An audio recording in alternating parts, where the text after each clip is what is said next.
Welcome back. Thank you very much for staying with us. Now, a new report by Stellenbosch University's Researcher on Sociology-Economic Policy Group has highlighted the critical challenges in South Africa's education. The report highlights, among others, the impact of early grade 1 entry and gender disparities in South African education. Joining us to unpack the report is Ros Clayton RES-EP Researcher. Good evening, Ros. Thank you very much for joining us on the SABC. What an interesting report. Let's start with, firstly, the main aim of the study. What did it seek to examine? Thanks for having me, Mfundo. The purpose of the study was twofold. One is to understand the language transition between grade 3 and grade 4, where learners, for many learners in South Africa, they transition from learning in their home language to learning in either English or Afrikaans.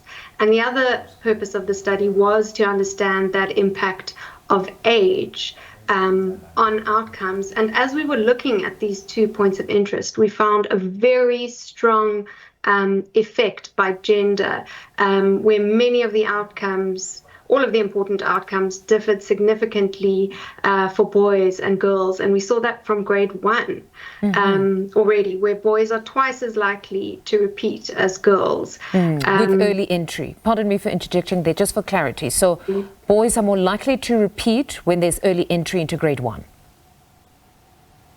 So boys are more likely to repeat than girls overall. They're almost twice as likely to repeat irrespective of age.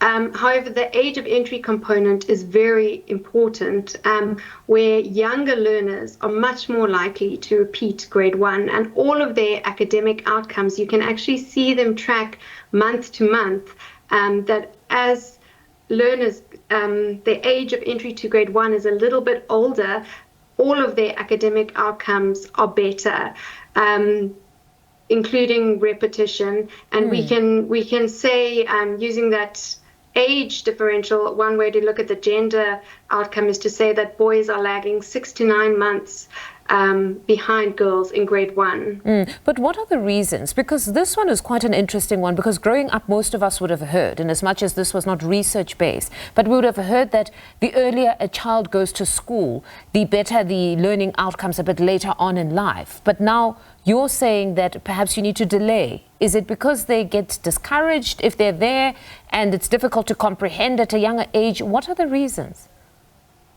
So there is clearly a developmental component that happens as learners age, especially in grade 1. You know, by the time you get to grade 12, if you're 17 or 18 or 19, developmentally, it's not really relevant. But in grade 1, learners are developing so much, you know, even over each month, that developmental readiness for grade 1 just doesn't seem to be there in the same way for learners who enter school at the age of 5.5. So even though, you know, compared to 6, for example, so even though those learners might seem to be getting an advantage by going to school earlier, in fact, what is happening is that they're not perhaps quite ready for grade 1. It's not that they wouldn't benefit from some form of schooling or early childhood development or grade R, as we are seeing that coming in. But the demands of grade 1 do seem, it does seem to be better to be a little bit older. And this is in line with a lot of international research that shows that there is a clear age benefit to being the older, slightly older within your cohort. And that's not to say being over age when you start grade 1 is good either. I think because typically the reasons why learners start over age are perhaps also associated with lower outcomes. But of learners who are the correct age, there's a clear month-to-month relationship between their age and their academic indicators, with older learners being advantaged. And then to the findings around the language transition here between grade 3 to 4. Just talk us through what your study has found.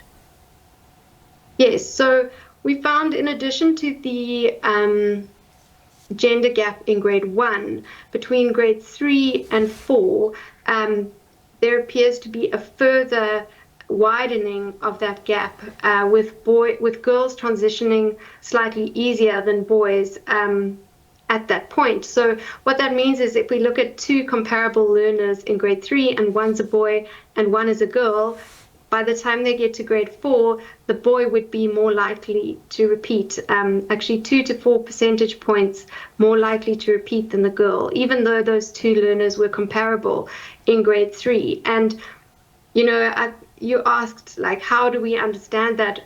At this point, we're really not sure precisely why that is happening. And we really need to do a lot more to establish a lot more research to establish what is actually going on and what is causing these differences between the genders. No, it most certainly is very interesting. But then the report also explores learner following, which is the practice of teachers advancing with their students through successive grades. What has the report found there? Is it beneficial when the teachers actually continue on to other grades with the learners?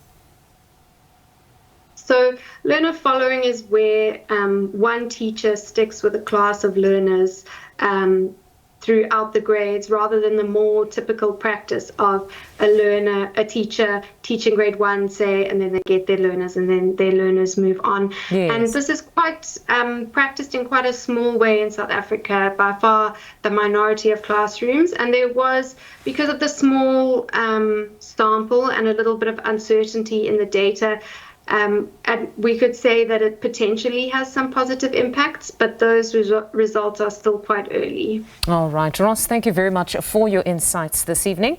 That was Ros Clayton, RES-EP Researcher from the University of Stellenbosch there, speaking to us.